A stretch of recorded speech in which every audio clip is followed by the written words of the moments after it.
Shalom Bapak Ibu Saudara yang dikasihi Tuhan. Selamat pagi. Saya mengajak Bapak Ibu Saudara membuka Alkitab kita di dalam Kisah Para Rasul, pasal yang ke-9 ayat yang ke-15.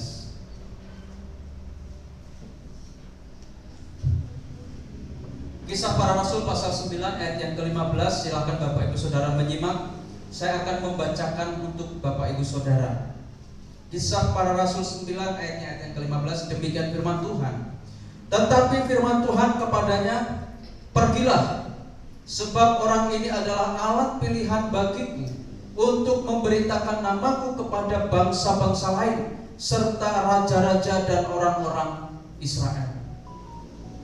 Ini adalah pernyataan dan ini adalah panggilan yang saat itu diterima oleh Saulus. Dia menerima panggilan itu, dia menerima firman Tuhan dari Yesus Kristus. Supaya apa? Supaya Paulus menjadi saksi. Bukan hanya kepada kaum Yahudi, bukan hanya kepada orang Israel, tetapi di situ ditulis kepada semua atau kepada bangsa-bangsa lain serta raja-raja dan orang-orang Israel. Orang Israel, raja-raja dan bangsa-bangsa lain.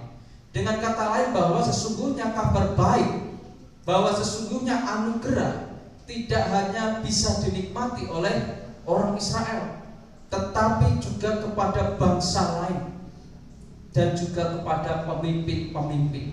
Nah, Bapak Ibu Saudara yang dikasihi Tuhan, firman Tuhan pada pagi hari ini saya berikan judul atau tema, dipilih untuk menjadi saksi.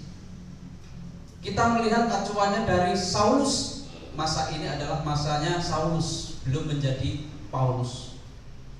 Dia adalah orang yang gigih di dalam melakukan pekerjaan Tuhan sebelum pengenalannya kepada Kristus. Lalu Tuhannya siapa? Ketika ia masih menjadi orang Yahudi asli tulen, bahkan dia adalah seorang yang menjadi pelaku hukum Taurat yang taat, tanpa ada cacat, tanpa ada celah, itulah Saulus. Tetapi pelayanan yang ia lakukan salah. Pelayanan yang ia lakukan tidak serta-merta membuat nama Tuhan itu semakin dimuliakan, tetapi pelayanan yang ia lakukan adalah membuat Tuhan menjadi buruk citranya. Karena apa? Pelayanannya bukan menyampaikan firman, pelayanannya bukan melayani di bait Allah, tetapi pelayanan yang dilakukan adalah penganiayaan. Pelayanan yang dilakukan adalah mengintimidasi para pengikut Kristus pada waktu itu. Sehingga tiba pada waktunya ketika ia mau menganiaya para murid dan juga para pengikut. Ketika di tengah perjalanan ia bersama dengan rombongan bertemu dengan Tuhan Yesus. Hanya Saulus yang dapat melihat, tetapi semua orang yang mengikutinya juga ikut mendengar. Apa yang Saulus lihat? Yang Saulus lihat di situ adalah penampakan cahaya yang begitu menyilaukan mata, sehingga mengakibatkan mata Saulus saat itu buta. Itu tidak dialami oleh pengikut-pengikutnya. Karena apa? Karena yang dipilih di situ adalah Saulus.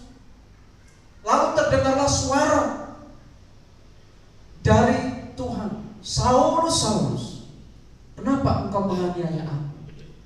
Saulus tahu betul bahwa itu adalah suara Tuhan, tetapi dia tidak tahu Tuhan yang mana atau Tuhan siapakah di hadapannya itu. Karena Rasul Paulus mengatakan, perhatikan di sini, di dalam ayat mulai dari ayat yang ketiga. Dalam perjalanannya ke Damsyik, ketika ia sudah dekat kota itu, tiba-tiba cahaya memancar dari langit mengelilingi dia, Saulus. Ia rebah ke tanah dan kedengaranlah olehnya suatu suara yang berkata kepadanya, Saulus, Saulus, mengapakah engkau menganiaya aku? Saulus melihat ada cahaya. Saulus juga mendengar ada suara di situ. Lalu Saulus menjawab apa? Siapakah engkau, Tuhan? Tuhan di situ. Berarti Saulus tahu yang berbicara, yang bersuara dan yang ia dengar itu adalah suara Tuhan. Siapakah engkau Tuhan? Dalam kata Tuhan yang mana? Apakah Allah Yahweh? Allah Yahweh kalau menampakkan diri tentu Saulus nggak sanggup, dia akan mati. Karena itu yang dipegang oleh orang Yahudi. Tetapi ketika Tuhan Yesus menampakkan dirinya dalam cahaya kemuliaan, Saulus langsung mengetahui ketika ada suara, siapakah engkau itu Tuhan? Maksudnya Tuhan yang mana? Engkaukah Yahweh itu atau engkau yang lainnya? Kalau itu Yahweh, kenapa Saulus tidak mati? Lalu katanya dari suara itu, akulah Yesus yang kau aniaya itu. Tetapi bangunlah dan pergilah, dalam kota di sana akan dikatakan kepadamu apa yang harus kau perbuat. Dan seterusnya sampai kepada ayat yang ke-13, sampai ayat yang ke-15 itu dan seterusnya. Saudaraku yang dikasihi Tuhan, kenapa orang lain tidak melihat cahaya itu? Kenapa orang lain tidak hanya sebatas mendengar dan tidak melihat cahaya itu? Karena yang dipilih adalah Saulus. Kenapa orang-orang itu tidak serta-merta juga mendengar penyampaian, aku pun juga diutus loh? Kenapa hanya Saulus? Karena hanya Saulus yang dipilih. Kenapa seperti itu? Karena Saulus orang Yahudi. Karena Saulus orang yang berpendidikan. Karena Saulus orang yang pemberani. Minimal 3 karakter ini dimiliki oleh Saulus. Sehingga itulah yang menjadi kriteria Saulus dipilih. Bukan hanya itu saja, ketaatan dan kesetiaannya kepada Allah Yahweh itu menjadi kriteria. Karena ia belum mengenal Kristus dengan baik, maka ia berpikir bahwa Yesus bukan Allah, Yesus manusia. Tetapi ketika ia menyaksikan sendiri, ia mendengarkan dengan telinganya sendiri, maka percayalah ia bahwa Yesuslah Yahweh yang dia percayai. Nah, saudaraku yang dikasihi Tuhan, ada sebuah ilustrasi sebelum saya melanjutkan khotbah ini. Kalau Bapak Ibu Saudara melihat ada orang yang membawa cangkul, kira-kira profesinya apa? Petani. Gali kubur juga bawa cangkul, Pak. Tetapi kita tidak sedang berbicara seperti itu. Zaman Tuhan Yesus tidak ada kuburan yang digali ya. Zaman Tuhan Yesus di gua atau di tempat-tempat seperti itu. Ini adalah seorang petani. Mungkin musimnya musim hujan gini mungkin ya. Dia diperhadapkan dengan suatu musim di mana sudah sewaktunya dia harus menanam benih. Ketika ia menanam benih, ada lahan yang sudah siap digarap. Nah, ini semua sudah diberongkali. Ini mau dibuat lahan pertanian. Untuk mengerjakan lahan pertanian, ia berpikir apa yang harus ia lakukan. Tentu ia membutuhkan alat. Kira-kira alat apa? Ini masih jadul ya alatnya. Pakainya garuk, pakainya cangkul dan lain sebagainya. Kalau sekarang sudah modern ya, mungkin ini sudah hampir tidak terpakai. Kalau garuk mungkin masih bisa ya dipakai untuk apa namanya? Matun ya, bahasanya matun. Nah, kalau zaman sebelum modern mungkin masih manual seperti ini. Dia membutuhkan alat supaya apa? Untuk mempermudah pekerjaannya, untuk mempermudah mengolah ladang, mengolah lahan supaya bisa ditanami. Ketika ditanam juga nanti akhirnya akan menghasilkan panen. Itu yang diharapkan. Panenannya banyak, keuntungannya juga banyak. Petani kan gitu.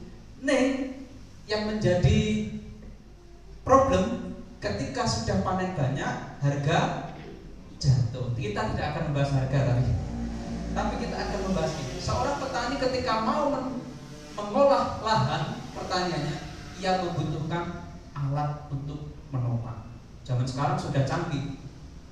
Mau bajak nggak perlu pakai kerbau, tapi sudah dibajak dengan mesin. mau nanam padi wis nggak perlu tandur, jungkruk, nandur mundur, udah pakainya alat, sudah ada seperti traktor ya, alat tanam, udah canggih. Petani sekarang difasilitasi dengan yang mudah, neng dia pakai ragat gitu ya. Ada alat yang harus dipersiapkan supaya apa? Supaya pertaniannya, lahannya ini bisa ditanami, bisa bertumbuh, bisa menghasilkan buah, dan bisa menguntungkan bagi petani. Artinya apa? Demikian juga Saulus. Saulus adalah alatnya siapa? Alatnya Allah. Karena Allah punya pekerjaan yang harus dikerjakan, yaitu apa? Menggarap orang-orang yang berdosa, supaya semua orang yang berdosa ini membuahkan hasil. Ada pertobatan, ada buah dari pertobatan. Buah dari pertobatan itu apa? Seperti yang kita lakukan, ada kasih, ada sukacita, ada damai sejahtera. Hasil dari pertobatan itu apa? Kita mengikuti teladan Kristus, kita melakukan perbuatan yang baik. Buahnya sampai ke situ. Nah, saudaraku yang dikasihi Tuhan, melalui Kisah Para Rasul pasal 9 ayat 15 ini ada dua hal pelengkap untuk menjadi saksi. Nah, apa sajakah pelengkap itu? Saya tidak sedang membandingkan dan saya tidak sedang membicarakan saudara. Apa yang saudara lihat di sini? Orang gemuk.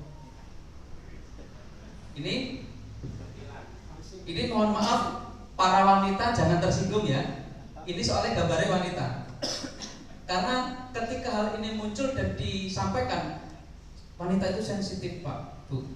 Mungkin kalau kita ngomong gendut naik di rumah, Pak, ini kok sesek ya Pak? Kita jawab apa? Tambah gemuk, tersinggung. Benar enggak? Arpe ngomong, oh bajunya mengkeret, tambah tersinggung. Kan nggak mungkin tuh baju mengkeret.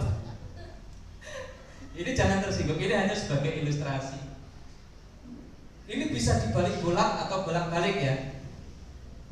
Mungkin ini sebelum, ini mungkin sesudah. Sebelum saya memakai jamu ini, akhirnya saya seperti ini. Atau sebaliknya, sebelum saya meminum susu apa? Sing membuat orang gemuk itu. Sebelum saya minum susu kambing etawa, saya seperti ini. Tapi setelahnya seperti ini. Artinya apa, saudara? Ada sebelum, ada sesudah. Ya. Sebelum dan sesudah itu oleh karena sesuatu hal. Mungkin karena belum minum susu gemuk, karena kondisinya masih kurus, dia nggak bisa gemuk. Setelah minum jadi gemuk. Atau mungkin sebelum makan atau minum diet ketat, obat diet ketat, dia nggak akan seperti ini. Tapi setelah minum seperti ini. Artinya apa, saudara? Hubungannya apa sih? Nanti saudara akan melihat. Ada pengalaman ya, mengalami perjumpaan pribadi dengan Tuhan. Ini adalah pelengkap untuk menjadi saksi. Ini juga yang terjadi dalam diri Saulus yang kemudian menjadi Saulus. Katakanlah ini Saulus, ini Paulus, atau sebaliknya ini Saulus, Paulus. Sebelum menjadi Saulus dia seperti ini, setelah menjadi Paulus dia seperti ini, atau sebaliknya. Apa yang dialami oleh Saulus adalah sebuah realita, kenyataan, bukan sesuatu hal yang dibuat-buat. Kenapa? Ia mengalami sendiri perjumpaan dengan Yesus, jelas tertulis, jelas disaksikan, jelas Saulus saat itu benar-benar mengalami satu perjumpaan secara pribadi dengan Kristus. Ia melihat cahaya dan ia mendengar suara. Itu bukan kebohongan, tetapi itu fakta, itu adalah realita yang dialami oleh Saulus. Saulus benar-benar mengalami perjumpaan pribadi dengan Tuhan. Bukan sebatas jarene. Kata orang loh, Yesus itu juru selamat, tidak. Tapi dia benar-benar menyaksikan, oh ini loh Yesus. Karena terang-terangan Yesus menyampaikan di situ, Mengapakah engkau menganiaya aku? Lalu jawabnya adalah, siapakah engkau Tuhan? Kata Yesus, akulah Yesus. Jelas. Berarti cahaya itu adalah manifestasi Yesus. Yesus menampakkan diri kepada Saulus dalam bentuk cahaya yang memancar dari langit dan bersuara. Nah, saudaraku yang disakasihi Tuhan, ini adalah pengalaman Saulus. Ia melihat langsung, ia mendengar langsung, di mana ia berjumpa dengan Tuhan Yesus. Ini yang paling penting, saudara, yang paling diketahui. Seorang saksi adalah seorang yang benar-benar melihat sebuah fakta dari kejadian yang sesungguhnya. Nggak mungkin orang mengatakan, di depan gereja tadi ada kecelakaan, tetapi dia berada di Solo. Tadi loh di depan gereja ketahuan itu ada kecelakaan. Jam berapa? Jam 9. Oh, kronologisnya gimana? Oh, gini. Bisa nggak kita mengatakan bahwa orang ini adalah saksi? Bisa nggak? Berbeda ketika kita benar-benar melihat ada suatu peristiwa di depan gereja kecelakaan. Oh, ada truk misalkan, ada truk ditabrak motor dari belakang dan kita melihat langsung brek. Kita ngerti kronologisnya. Ketika kita menyampaikan, tadi di depan gereja ada kecelakaan, truk ditubruk sepeda motor. Orangnya gimana? Puji Tuhan, orangnya baik-baik saja, hanya sepeda motornya bannya pecah misalkan gitu. Seperti yang terjadi beberapa waktu lalu. Ketika saya mengatakan ini loh saksinya, benar tidak? Karena apa? Ia benar-benar menyaksikan kejadian itu. Lalu bagaimana dengan orang itu tadi? Orang itu adalah saksi dusta, karena ia tidak melihat kronologisnya. Seorang saksi dia harus melihat kronologis dan ia benar-benar menyaksikan dengan tepat, bisa menceritakan realitanya. Itulah saksi. Seorang saksi dia adalah seorang yang mengalami perjumpaan secara pribadi. Seorang saksi adalah seorang yang benar-benar melihat fakta dari kejadian yang sesungguhnya. Seperti Saulus. Ketika ia menyaksikan, aku ini adalah rasul, aku ini orang yang sudah pernah melihat Yesus dan mendengar suaranya. Bisa nggak kita mengatakan Saulus itu pembohong?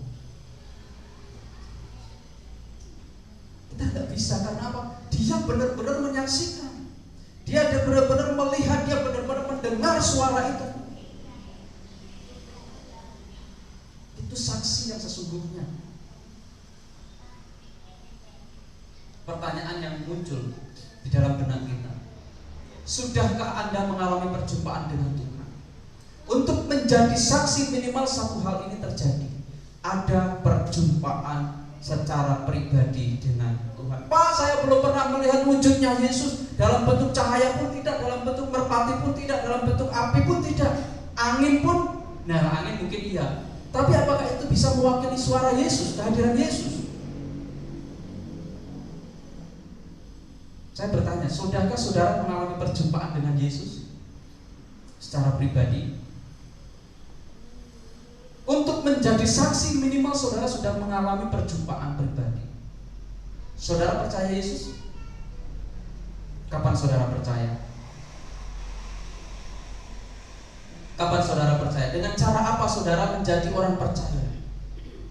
Saya mau kasih tahu. Kalau mungkin Bapak Ibu Saudara tidak menyadari ya, tadi sempat disinggung dalam kelas pemuda, nggak sadar lah. Kalau kita nggak sadar itu semaput gitu ya Mas Dandi. Tapi kita itu kadang nggak menyadari. Nah, ini yang sering terjadi.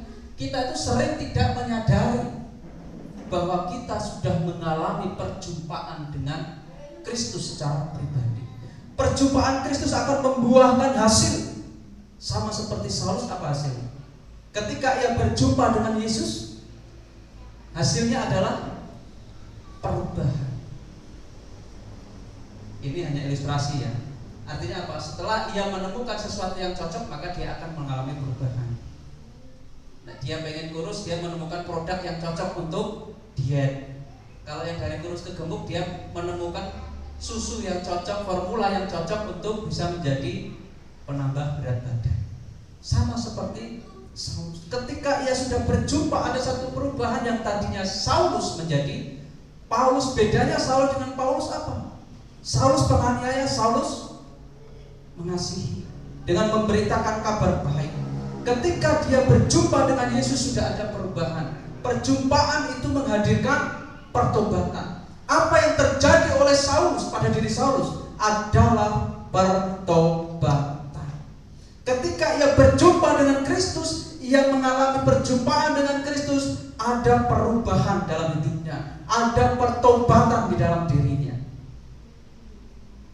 Ya, perubahannya dari penganiaya menjadi orang yang mengasihi, bukan kepada orang Yahudi saja, tetapi kepada semua bangsa dan juga para pembesar, raja-raja di sini. Saudara sudah mengalami perjumpaan dengan Tuhan?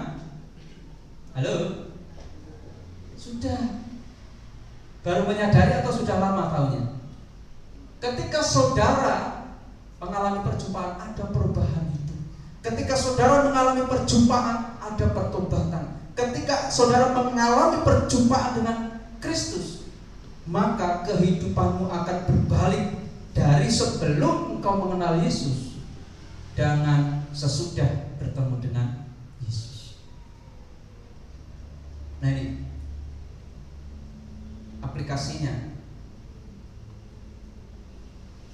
Sebelum berjumpa dengan Tuhan Yesus, saya dulu adalah seorang yang bisa dikatakan tidak taat, tidak setia, ngoyalepol, ya, atau jauh dari Tuhan, jauh dari persekutuan. Setelah jumpa dengan Tuhan Yesus, saya yang dahulu seperti ini berubah menjadi orang yang setia, orang yang taat, dan lain seterusnya.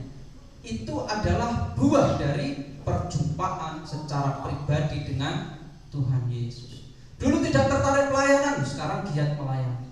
Dulu tidak tertarik persekutuan, sekarang giat persekutuan. Dulu tidak tertarik pada ibadah, sekarang setia di dalam ibadah. Itu adalah hasil dari perjumpaan pribadi dengan Tuhan. Ada perubahan hidup. Nah, kemudian saudara, ini artinya daripada itu semua, hidupmu dapat menjadi kesaksian bahwa setelah berjumpa dengan Tuhan, ada perubahan yang disaksikan kepada orang lain, ya, bukan oleh orang lain, kepada orang lain. Ada perbuatan baik yang disaksikan, ada iman yang disaksikan. Ketika engkau percaya kepada Kristus, ada sesuatu hal yang berbeda sebelum percaya kepada Kristus. Ini yang kedua, saudara. Siapakah ini? Apa yang dilihat? Anak kecil bahagia membawa kado, ya, kado Natal atau kado ulang tahun ini, ya. Artinya apa, saudara? Dia bahagia karena mendapatkan hadiah. Bagian yang kedua, saudara, ini juga tidak kalah pentingnya.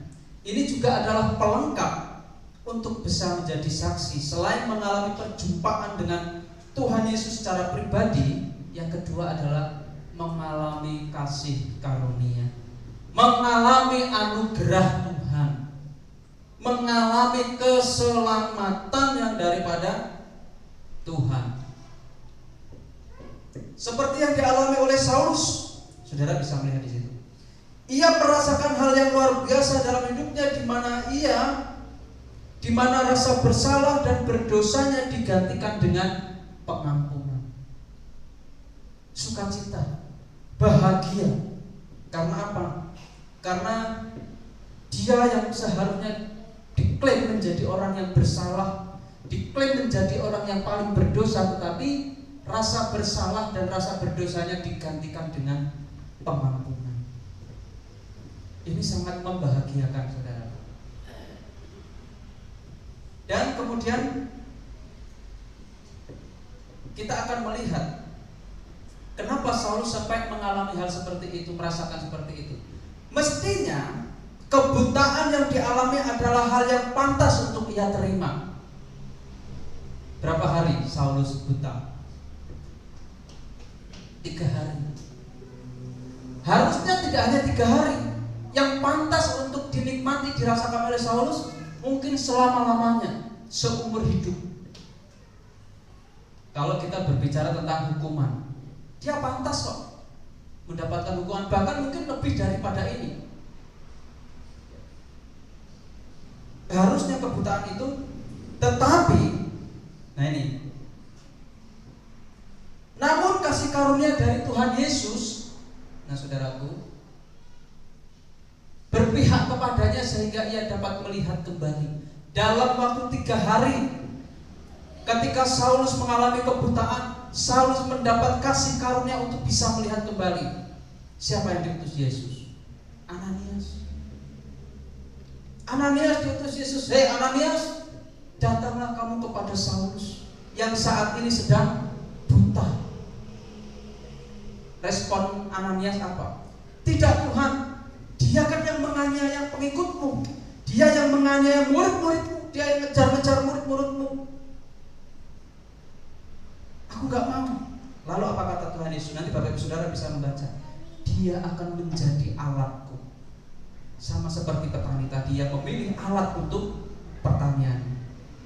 Tuhan Yesus menyampaikan kepada Ananias, hei Ananias, datang kepada Saulus. Ananias awalnya menolak, tetapi Tuhan Yesus menyatakan dia akan menjadi alat bagiku. Sudah tidak ada alasan lain Ananias menolak apa yang disampaikan Yesus. Ananias berangkat dan datang ke tempat Saulus. Saulus didoakan, tumpang tangan, dan Saulus melihat. Kasih karunia adalah pemberian Allah yang tidak bisa ditukar dengan apapun di dunia ini, termasuk uang maupun harta benda. Sudahkah saudara mengalami kasih karunia Allah? Ini renungan saudara. Sudahkah saudara mengalami kasih karunia? Amin, kita sudah mengalami, betul? Minimal kita sudah memiliki itu, 2 hal itu. Sudah ada perjumpaan pribadi dengan Tuhan, mengalami kasih karunia dengan Tuhan. Minimal kita sudah bisa diperlengkapi dengan itu untuk bisa menjadi saksi. Saudara bisa menyaksikan tentang apa? Tentang pengalaman saudara dengan Tuhan, perjumpaan pribadi dengan Tuhan. Saudara sudah mengalami kasih karunia, sudah pantas, sudah layak untuk menyampaikan kesaksian. Karena minimal ini. Coba seandainya Bapak Ibu Saudara belum memiliki anugerah, belum memiliki kasih karunia Allah, saudara berani mengajak orang, ayo percaya sama Yesus, engkau akan diselamatkan. Ayo percaya sama Yesus, maka engkau akan dibenarkan. Ayo percaya sama Yesus, engkau akan dimerdekakan. Sedangkan yang menyampaikan belum dimerdekakan, belum dibenarkan hidupnya, orang akan percaya enggak? Orang akan mengikuti enggak?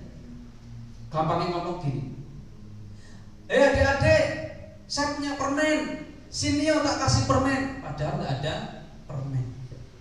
Dia nggak bawa permen. Kira-kira anak-anak itu percaya nggak? Mau datang nggak? Loh, dia lo nggak bawa permen kok masih mau ngasih permen?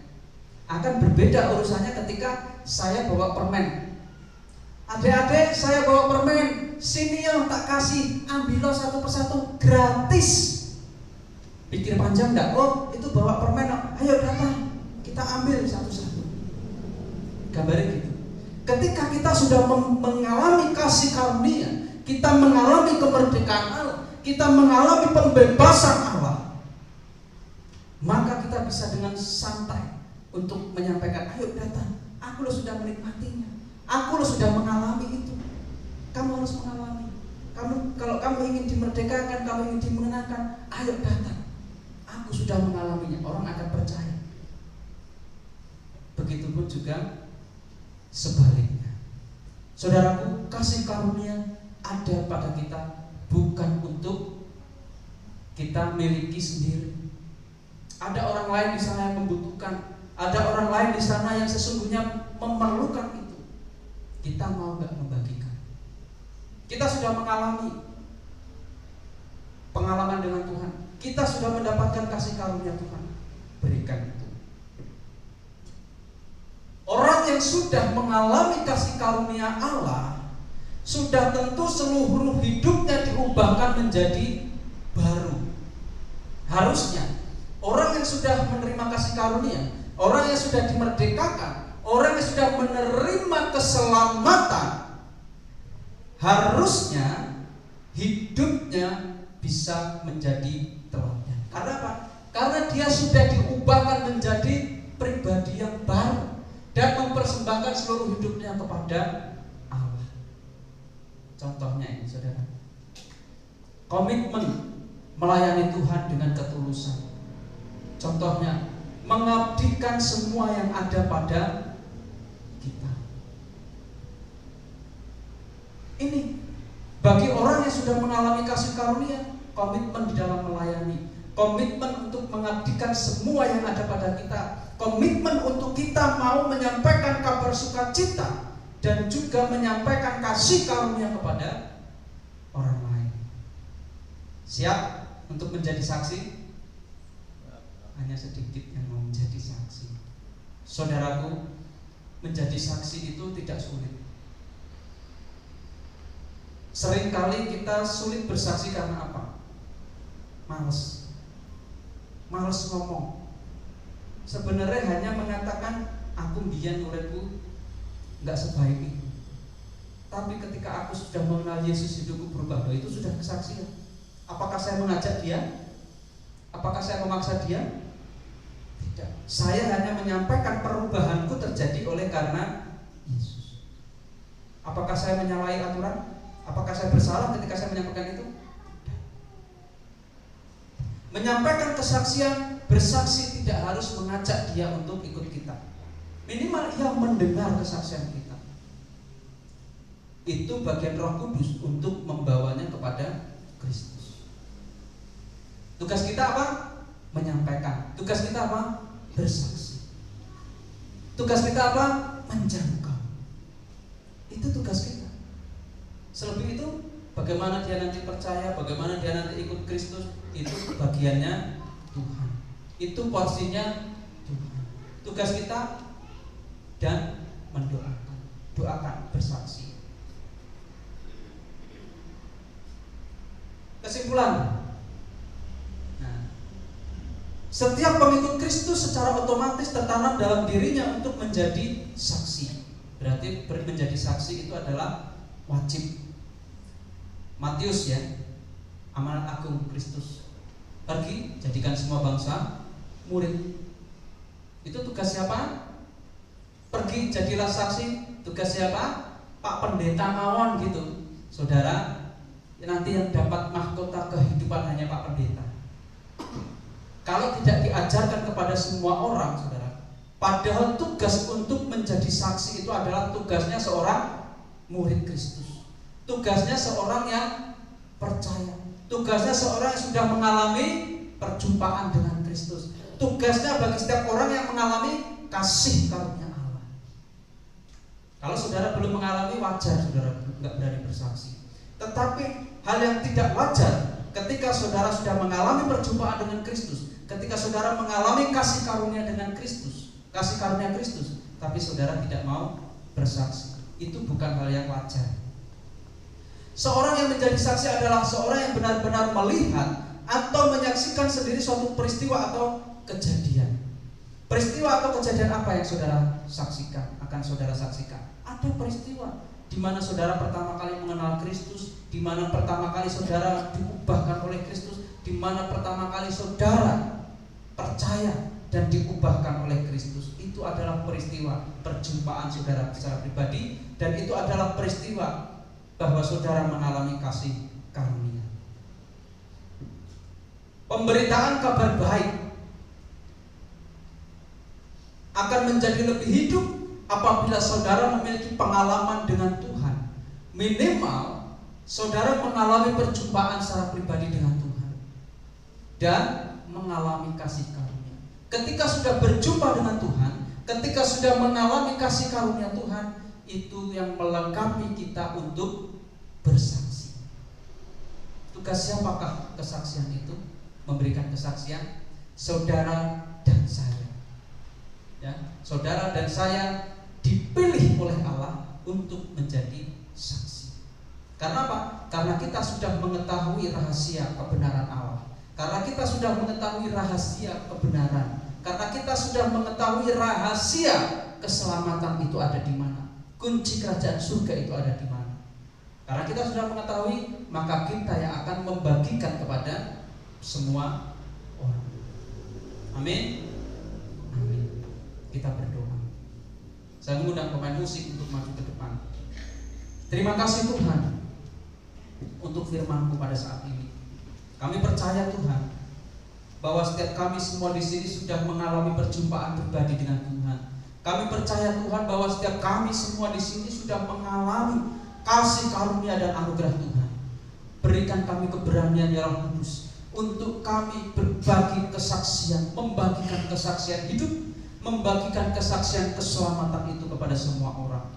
Terima kasih Tuhan, terima kasih. Dalam nama-Mu kami berdoa, kami mengucap syukur. Haleluya. Amin.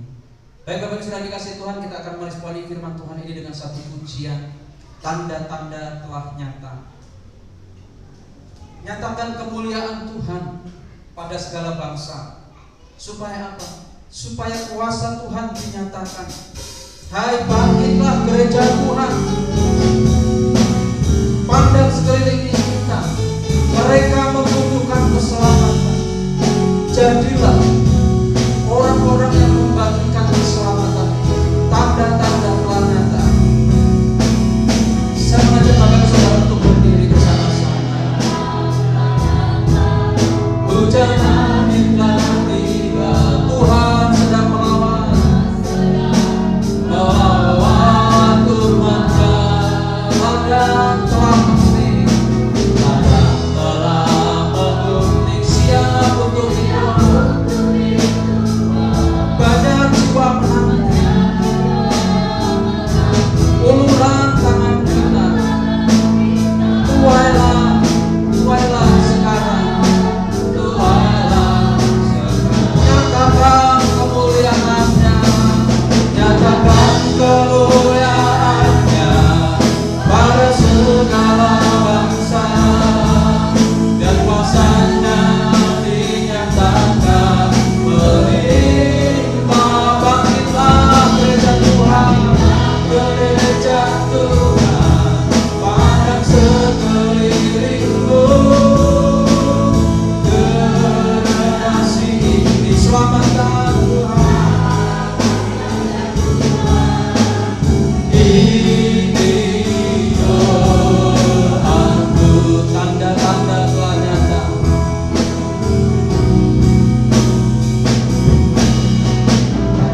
Tanda-tanda telah nyata. Hujan angin telah tiba, Tuhan sedang melawan umatnya. Umatnya, ladang telah mengunting, ladang telah mengunting, siap untuk dituang. Banyak jiwa menanti uluran tangan kita. Tuailah sekarang, nyatakan kemuliaan-Nya, nyatakan kemuliaan-Nya pada segala bangsa, dan kuasa-Nya dinyatakan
Tuhan, ini hidup aku. Generasi ini selamatkan ya Tuhan, generasi ini selamatkan ya Tuhan, ini doaku.